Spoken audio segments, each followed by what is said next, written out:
আসসালামাইকুম, আমি হিমেল রহমান। আজকে যে বিষয়টা নিয়ে কথা বলবো, ইত্যাদি ওয়ার্ক ভিসার নতুন একটা আপডেট চলে আসছে। আপনাদের সবাই জানেন যে হচ্ছে আগামী 2 তারিখ থেকে আপনাদের হচ্ছে ইতালি ওয়ার্ক ভিসার ক্ষেত্রে আপনাদের নতুন নিয়মে ফাইল জমা নিবে। যে ক্ষেত্রে হচ্ছে আপনার অ্যাপয়েন্টমেন্ট শিডিউলটা হবে 2024-এর অক্টোবরের 22 তারিখের পর থেকে যাদের নুল্লাস্তা ইস্যু হয়েছে এবং যারা 25-এ নুল্লাস্তার জন্য অপেক্ষা করতেছেন বা হচ্ছে অনেকেই হচ্ছে নুল্লাস্তা পেয়েছেন, তো তাদের মধ্যে থেকে হচ্ছে তারা হচ্ছে আপনারা এই নতুন নিয়মে ফাইল সাবমিট করতে পারবেন। এক্ষেত্রে হচ্ছে আপনার অবশ্যই নুল্লাস্তাটা প্রোটোকল নাম্বারটা হচ্ছে বৈধ হতে হবে। এই ক্ষেত্রে আপনার যদি আপনার নুল্লাস্তাটা বৈধ না হয় তাহলে হচ্ছে আপনারা আবেদন করতে পারবেন না।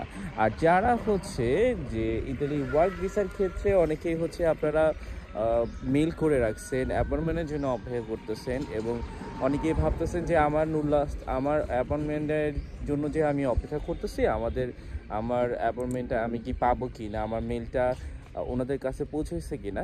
বিষয়টা এরকম না। যদি মেলটা সেন্ড হয় তার মানে হচ্ছে আপনাদের সেন্ড হওয়ার মানেই হচ্ছে আপনাদের মেলটা পৌঁছেছে।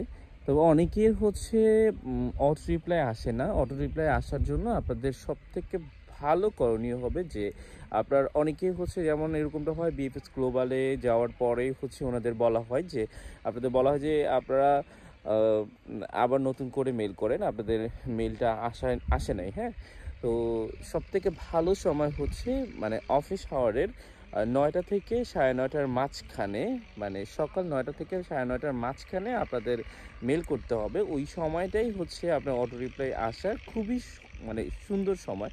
তো এই সময়টার মধ্যে সব থেকে বেশি অটো রিপ্লাই আসে আর মেল করার সাথে সাথে অটো রিপ্লাই চলে আসে। আর যাদের এখনো পর্যন্ত মেল করা হয়েছে কিন্তু অটো রিপ্লাই আসে নাই, তাদের আসলে নতুন করে আরেকটা মেল করে রাখতে পারেন এবং এই সময়ের মধ্যে একটা অটো রিপ্লাই রিসিভ করে রাখতে পারেন। তো এই ক্ষেত্রে আপনি ইনশিওর হতে পারলেন যে আপনাদের মেলটা হচ্ছে পৌঁছেছে।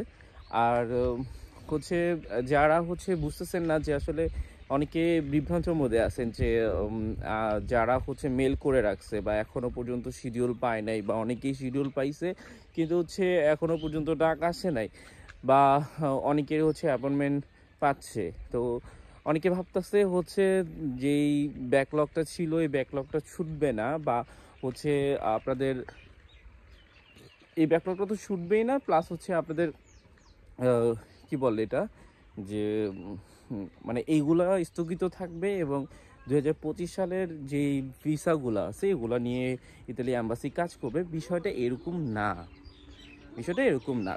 হচ্ছে যে আপনাদের দুইটা প্রসেসই চলবে। একটা প্রসেস হচ্ছে যেটা সরাসরি ইতালি অ্যাম্বাসি কন্ট্রোল করবে, আর সেকেন্ড হচ্ছে আপনাদের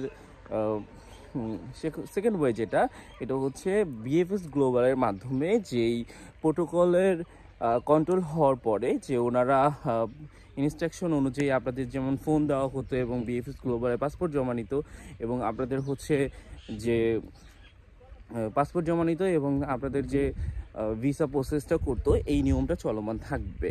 দুইটা প্রসেসই একই সাথে চলবে। তবে সবথেকে সুন্দর এবং সুষ্ঠু অ্যাপয়েন্টমেন্ট সিস্টেমটা হবে 2025-এ যে নতুন নিয়মে ভিসা প্রসেসটা হচ্ছে। আসলে এইটা ভালো, কারণ দেখা যায় পরপর অনেকগুলো ফ্লুসি আরও আছে, সামনে আরও অনেকগুলো ফ্লুসি আছে, আপনারা অংশগ্রহণ করতে পারবেন। তো ওই ফ্লুসিগুলো অনেকেই যারা রিজেক্ট খাইছেন তাদের জন্য সবথেকে বড় সুখবর হচ্ছে সামনে যে ফ্লুসিগুলো আছে এই ফ্লুসিগুলোতে আপনারা অংশগ্রহণ করতে পারবেন এবং আপনাদের অংশগ্রহণের পর যে নুল্লাস্তা ওঠার সাথে সাথে আপনারা যখন অ্যাম্বাসি ফেস করবেন এবং সাথে সাথে আপনাদের ভিসা প্রসেসটা হয়ে যাবে। তো এইটা আপনাদের জন্য সবথেকে বড় একটা অপরচুনিটি। সো আর ভিসা প্রসেস বা জটিলতা নিয়ে আপনাদের আর কোনো টেনশনের কারণ থাকবে না। আর আপনাদের কি প্রশ্ন আছে বা বিভিন্ন প্রশ্ন থাকতে পারে কমেন্টে জানান। ঈদের আগে ব্যস্ত ছিলাম, এখন তেমন ব্যস্ত নাই। ইনশাল্লাহ আপনাদের সকল প্রশ্নের উত্তর দিব। আসসালামু আলাইকুম।